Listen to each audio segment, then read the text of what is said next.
Welcome to Highly Sensitive, Happily Married, the podcast that teaches you to not only have an easier marriage as a sensitive woman, but to have one that feels more amazing by the day. Where you'll hear relatable stories, love advice that works, and coaching on how to have a marriage where feeling upset and disconnected is a thing of the past, and where instead a sense of loving connection and even fun and lightness is the norm. I'm Hannah Brooks, highly sensitive person, love expert, and marriage coach, and I'm so happy to be on this journey with you. Hello, my friends. I hope you are doing well today. You may notice already that my voice sounds a little funny. I have been better than I am today. I'm recovering from a cold. My energy's back, but my voice still sounds funny. So bear with me today. We are going to talk about a juicy topic today. I have heard plenty of people ask me in the past, can highly sensitive people become less sensitive? I have heard many an expert answer, no, you cannot become less highly sensitive. You were born this way and you'll stay this way. And you need to learn to work with it, which is beautiful and true that you can learn to work with it. But I have a different take on, can you become less sensitive? I actually believe that we're always going to have, of course, like many of the facets of this trait of sensitivity. But we don't need to be stuck with the parts of it that make us suffer. Right? So what I mean by that is, like, if you're a highly sensitive person who is sensitive to noises or smells or lights, you might stay sensitive to those things for the rest of your life because it's this biological trait. But I actually think even there's some wiggle room. I used to be really bothered by like the noise in my house from my three, well, at that point it was just two young children. Like all the loud noise and the chaos, I called it, right? What's so fascinating is over the years, as I've been parenting for 17 years, at this point, it's actually very easy for me to completely tune it out. And not all the time. Sometimes I notice it, right? But I've learned to tune it out. And that's because our brains are adaptable. We really do have brains that change themselves, that are moldable. So even these things that feel like, well, this is, I'm highly sensitive to smells or lights, or like, I don't know about lights, but I know that at least with noises from my own experience, that's something we can learn how to have less like frustrating sensitivity to. But for the most of you here, most of the highly sensitive people that I interact with, the area we're most interested in having less struggle is in our emotions, right? To not be so emotionally sensitive. And that's a place I truly believe you can have that, right? That's the good news. You really can. We really, as highly sensitive people, can become less hypersensitive emotionally. And what I mean by that is reactive, right? We can be less reactive. We can not get super upset about little things. We can not act that all out, right? We can be less sensitive like that, right? And we can then not be so reacted to. Some of you probably know what I'm talking about from your partner, right? We can become less hypersensitive emotionally. Again, meaning we don't have to feel awful for days about some interaction with our partner. Right? We don't have to suffer needlessly and have all sorts of hard times in our marriage just because we're highly sensitive. We truly can learn instead to be what we might call highly responsive and highly sensitized to fully experiencing the highs and lows of this human experience, but without all the suffering. Right? We can experience the richness of human emotions and really the beautiful aliveness of feeling vibrantly and deeply, right? But without all the hard, uncomfortable ones being so terribly awful, right? Now, I'm not saying the hard ones are ever going to feel amazing, right? They still feel uncomfortable, but we truly can have what I call like a kind, empowered relationship with our emotions. I call it like emotional agency or emotional sovereignty. So in other words, we can really be the sort of benevolent ruler over our feelings so they don't rule us. We can have a relationship with our feelings where we let them really like bring us alive and let them guide us, but then also like steward them like a loving caretaker.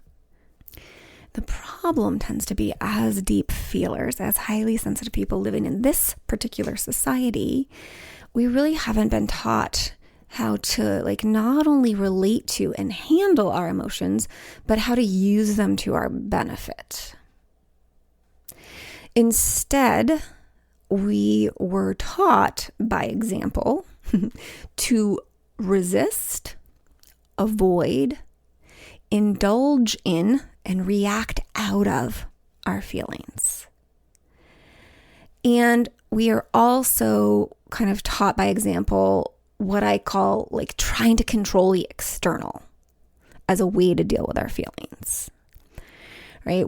And that's really what that means, is like when we try to change the thing outside of ourselves, or like the circumstance we believe that is causing our feelings, like our husband, right? We try to change that thing out there so that we can feel better.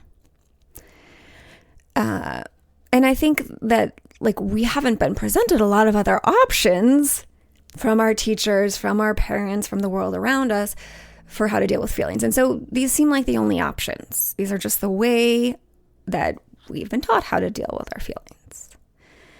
And I think as highly sensitive people, as the part of the population that feels most deeply, we do a lot of this way of dealing with our feelings. Like we use these tactics, resisting, avoiding, reacting out of, and indulging in, and then also trying to control the external. Like that's kind of like, because we have lots of feelings, so those are the default ways of handling it. Now this is where the problem comes in, right? Because these are the ways that I just listed. They don't really work, or they don't really work at all.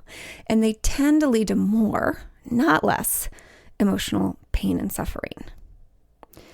Right? So each of these ways of handling emotion will backfire in one form or another.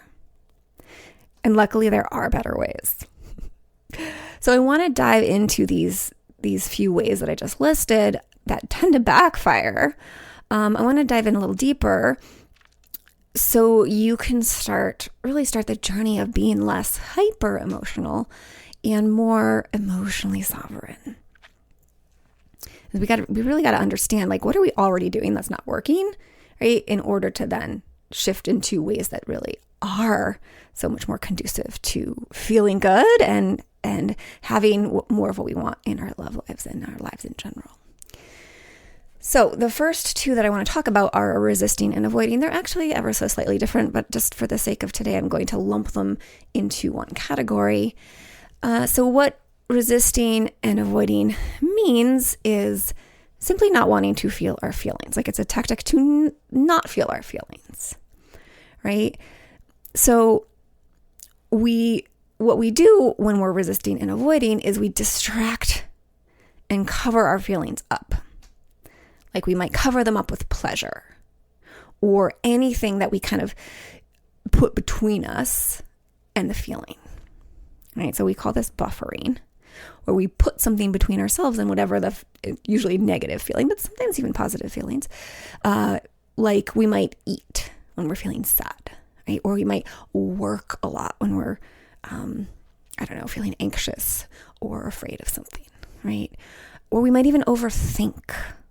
Like we can put thinking in our heads between us and our feelings. Or like a big thing when we're resisting is we just push our feelings down as if we're like closing a door on our emotions, right? We're distracting ourselves some other way. Again, we're thinking a lot instead of feeling, trying to figure out how to not feel the way we feel. That's resisting. So how does avoiding and resisting backfire? Well, if we're doing a lot of like putting something between us, like alcohol, for example, and our feelings, or food, we may create addiction for ourselves, right? Or weight gain. Or, we spend a lot of time, watching Netflix, right? Instead of doing the things that we really want to do in life. Like we put a lot of energy into all these things that don't get us where we really want to be. And so we don't have the time and energy to do the things we really want to do that will get us where we want to be, right? So they backfire also, and like we end up being workaholics, for example. That's an addiction. Or again, like not really doing what you most care about, like spending time with loved ones, because you use busy work or your career or Netflix as a way to push aside feelings, right? So you might just notice, is there a way in which you do this in your life? And I would say there's nothing wrong with you if you do this. Of course you do this. We all do this. We're human beings who grew up in this world, and this is what we're taught to do with our feelings, right? So I would just start noticing, how do I resist? When am I resisting? How do I avoid? Do I buffer with food or drugs or alcohol or blame, even like blaming someone else? All sorts of things we can buffer with. And the thing is, like when we are resisting or avoiding our feelings, we dim our feelings. So this is really another way it backfires. We dim our feelings overall. There's really, I like to say there's like one dial on our emotions. And when we turn down the negative, which is what we're trying to do when we're avoiding or resisting, we also turn down the positive. So when we try to turn down the pain, we turn down the joy at the same time, right? So what happens is we lose touch with what brings us most alive, which is our feelings. Our feelings are our aliveness, right? So all of this can really lead to numbness and dullness, and even sometimes chronic anxiety, and, even big sudden blow-ups, right? Because your emotions are like a ball in a pool, right? Like in water.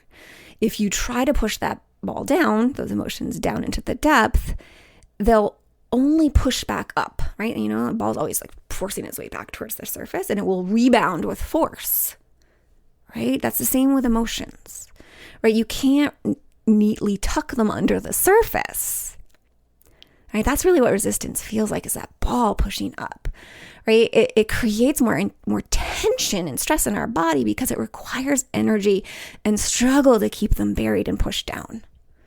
This is much more stressful than allowing them to be there and feeling them. And it can really even lead to diseases, right? Because it takes so much energy. So it's much more stressful than learning how to relate consciously to your normal negative emotions, your human feelings. Okay, so now let's look at reacting out of your feelings. So this is also a super common one. We have been taught that feeling our feelings means acting them out. This is not the case. Feeling feelings is not the same as acting them out. When we act out our emotions, we're actually reacting from them, right? We're letting them drive our behavior.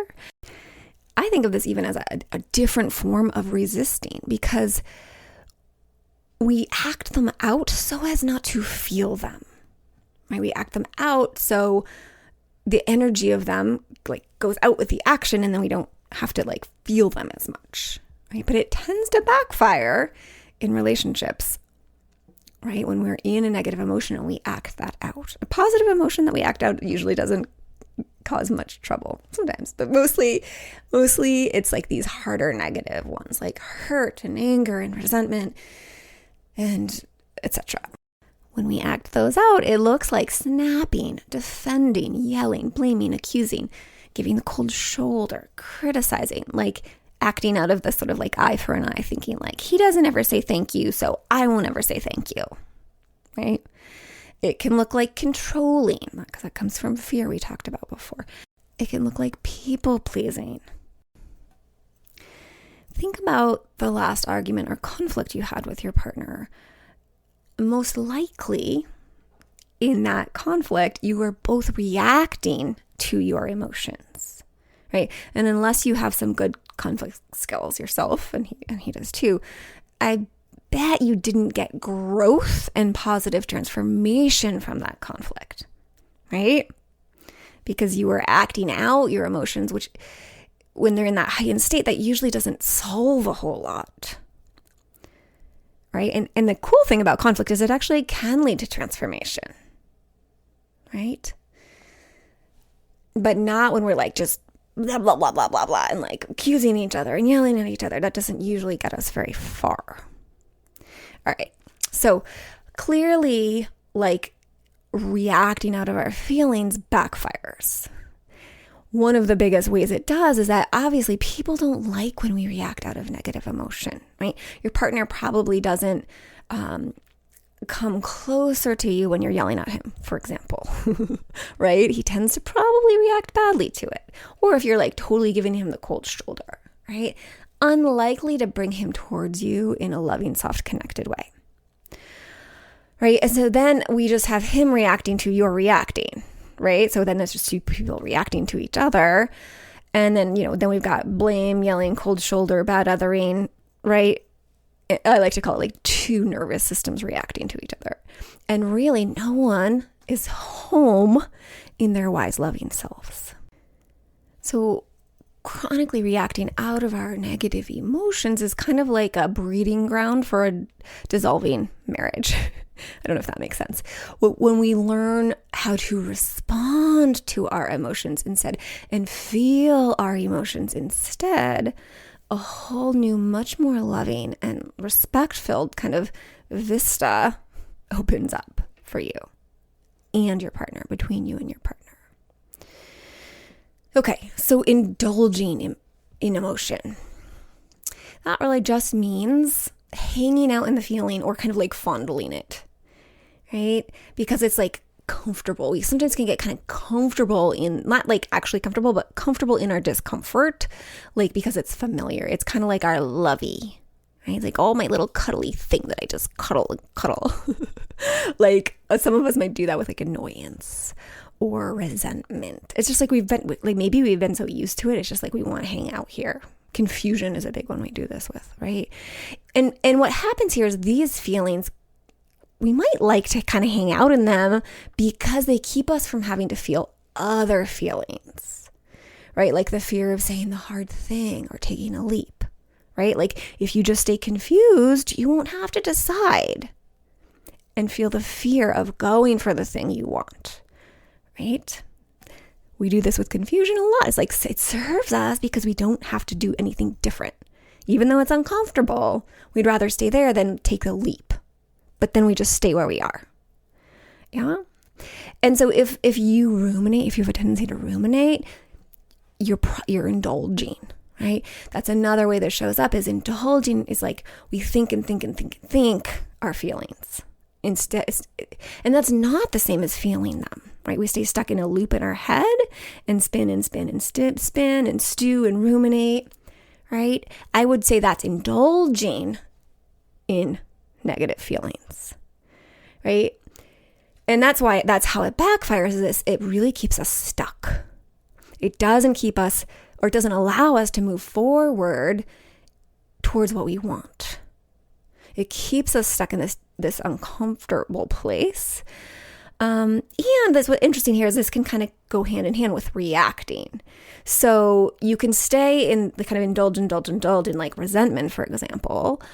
And then if you're reacting out of that at the same time, you get kind of stuck in these unhelpful loops of behavior from here, right? If you imagine like a resentment leading to giving the cold shoulder, and we keep ourselves in resentment over and over and over, we do a lot of giving the cold shoulder, not very conducive to a relationship that you want to have. Okay, last area here is what I call controlling the external. This is the other way we deal with feelings. We try to control the thing we think is causing the problem. We've addressed this a bunch before, especially in the like be his lover, not his mother, and the two control episodes that come after that. So go back and listen to those if you want more on this. But, I think I will keep addressing this because it truly is one of the most common and biggest backfiring approaches to happiness and fulfillment and love and in your whole life. So this is briefly what we do when we're trying to control the external is we're blaming the external for how we feel. We're saying, hey, our feelings come from the thing that's happening out there.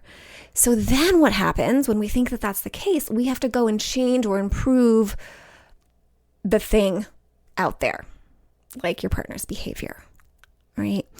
So that we can feel better, right? So we manipulate the thing out there to try to feel better.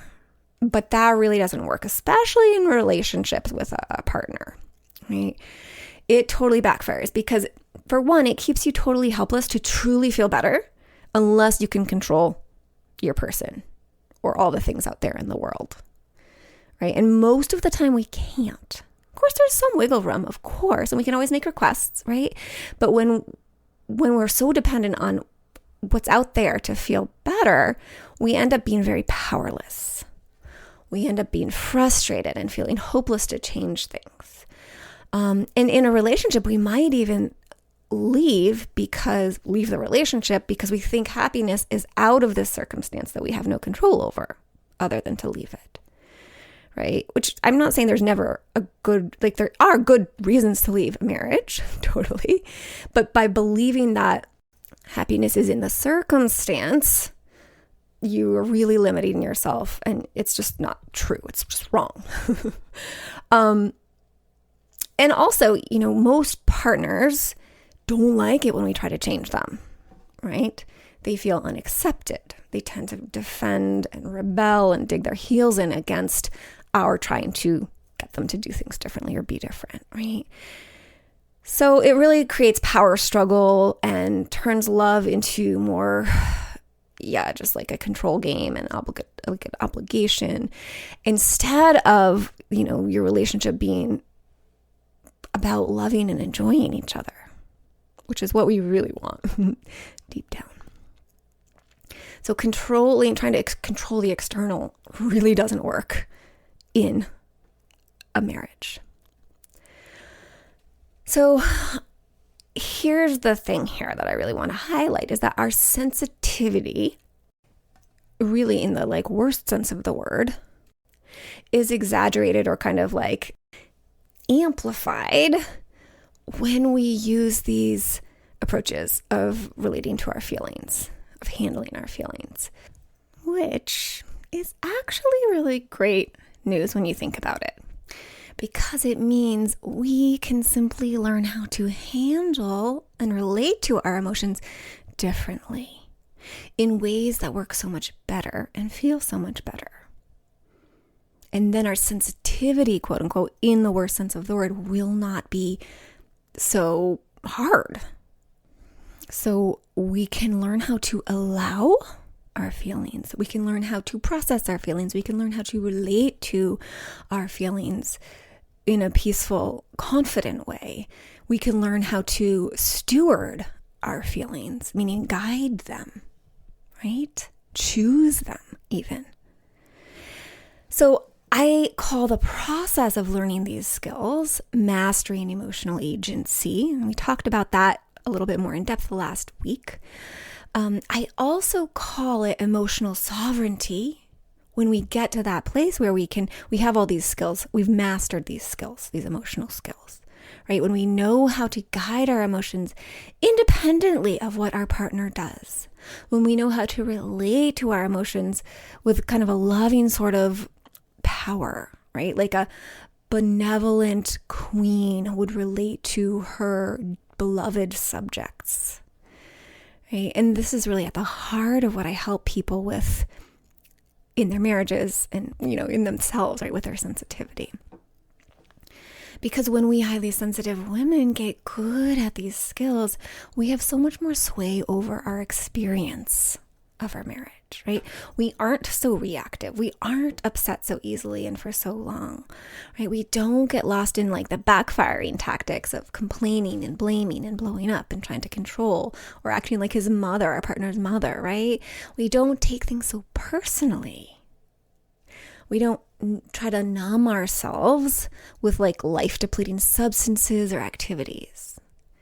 So then we have even more of ourselves to put towards our bigger dreams, the things that really matter to us in our lives. And also from here, we can navigate, when we know all this, when we have these skills, we can navigate the harder human emotions with level-headedness, right? With grace and even calmness and confidence. And also, when we have these skills, we can lean into the gifts of our emotions so much more. Because when we aren't squashing our emotions, one of the benefits we get to enjoy is that we aren't numb, right? We don't fall into that numbness that's so toxic to life and definitely to our love lives, right? Our feelings truly create brighter, more colorful experiences of life. They are what enliven us, right? They are what allow us big love, right? So if we've learned how to have this great relationship with our feelings, we get that colorful life. We get that big love. And we sensitives really, truly are blessed to feel the heights of love and the depths of sadness. And I want you to have that. I want you to have that full aliveness. I would never want you to dim that.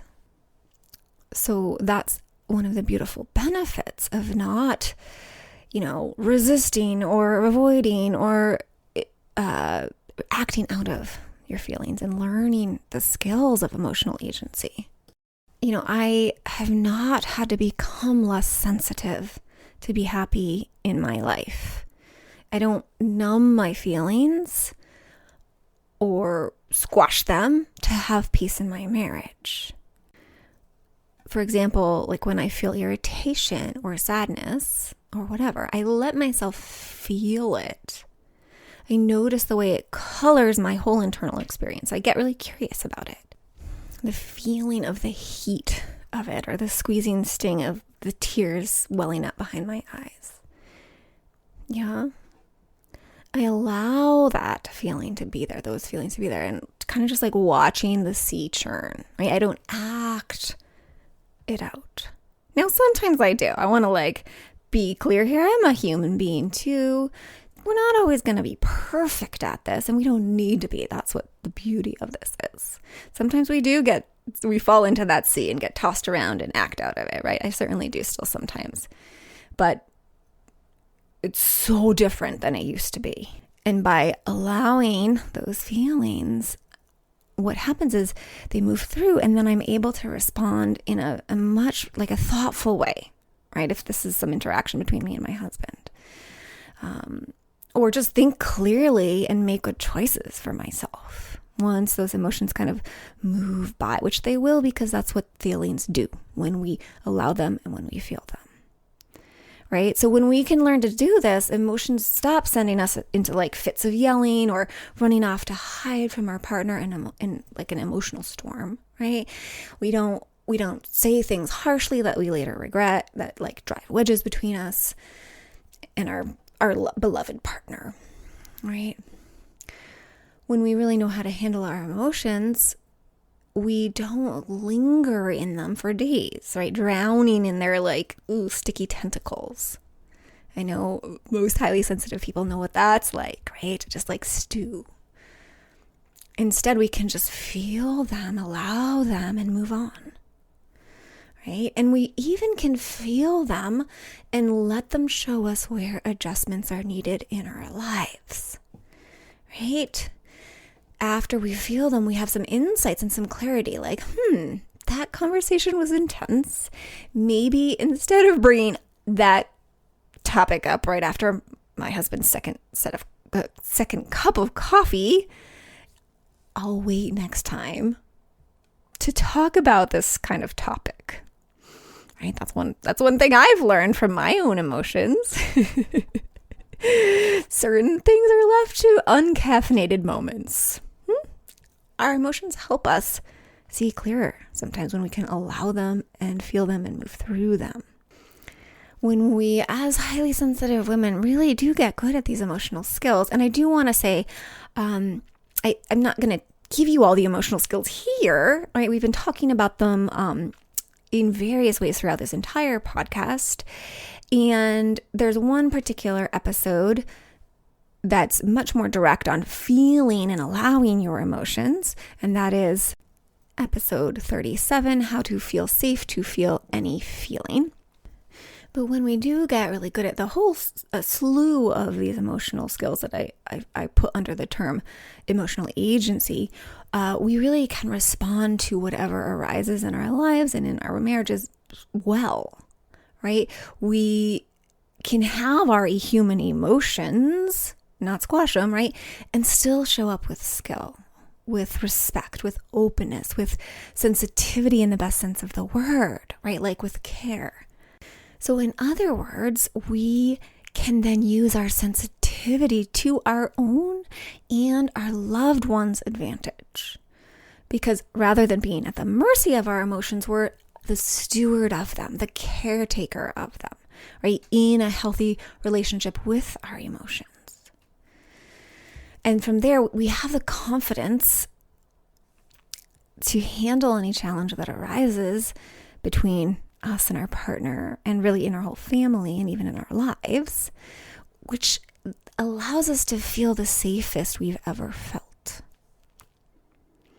Right? So your partner can make the choice to do something you really didn't want him to do, like, I don't know, going on a trip somewhere without you. And you can trust yourself to be okay, to return to calm, to find your way back to feeling at peace, feeling even happy for him, feeling love for him if you want to. So as we learn to allow and relate well to our emotions, we become so powerful in our love lives and lives. We stop creating needless suffering and sort of drama inside of ourselves and backfiring actions that tend to lead to damaging the relationship or, more distance and disconnection, fights and breakdown, right? And we start, when we learn these emotional skills, we start creating more connection, right? And we get to keep the heights of the emotion we love, like joy and love, right? And we get to keep the gifts of our sensitivity. And in fact, we bring those out so much more, right? We access more sensitive attunement to our loved ones. And we inspire, therefore, more sensitivity from our partner through our example. So truly, this is the direct path to way more intimacy and understanding and connection. So here's what I want to say. Don't become less sensitive. Don't even work on becoming less sensitive. Instead, take charge of developing a healthy relationship with your feelings, right? One in which you're the guide and loving, sort of receptive authority over your feelings. So going back to the question at the beginning, can you become less sensitive? My answer is, well, no in some ways, right? But yes, in the most important way that reduces unnecessary suffering, right? You can be less hyper emotional.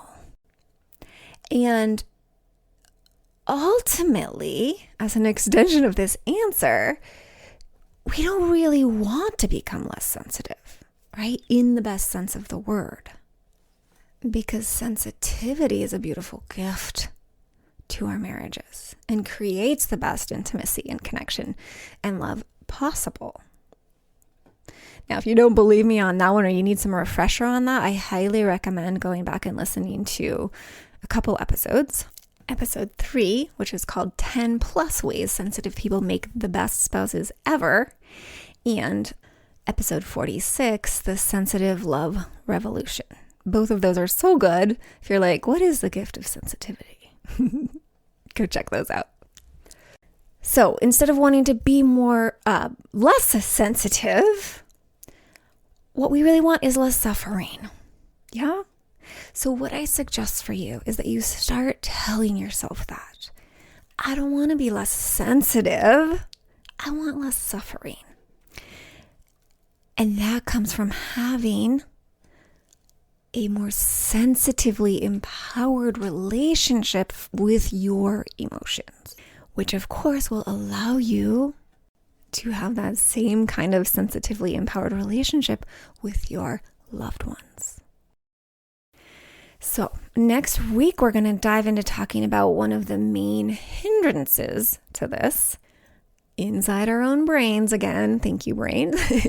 And how when we understand what I'm going to share with you about our brains next week, we will be able to work with it and therefore guide ourselves towards feeling how we want to feel and have that empowered and sensitive in the best way relationship with our own emotions. So stay tuned for that one. And if, as you've been listening, you've had this sense of like, ooh, that's something I need to learn. I need to learn this. This is vital for my life, for my marriage. If you're getting the sense that becoming emotional sovereign, developing emotional agency, as I've been talking about in this whole podcast, is really a piece of your work to be happier in your marriage and even in your whole life, come coach with me. It will truly, majorly change everything. The first step to make sure it's a good fit for you is to apply for a consult call by clicking the link in the show notes or heading over to www.lifeisworthloving.com and clicking the work with me button, scrolling down to get started with a call. In the meantime, spend a little time noticing if you have the tendency to resist, avoid, indulge in, react out of, or kind of try to control the external as a way to take care of your feelings. And without self-judgment, be curious about what it leads to in your marriage. You'll learn so much just from observing that for a little while. And be oh so well.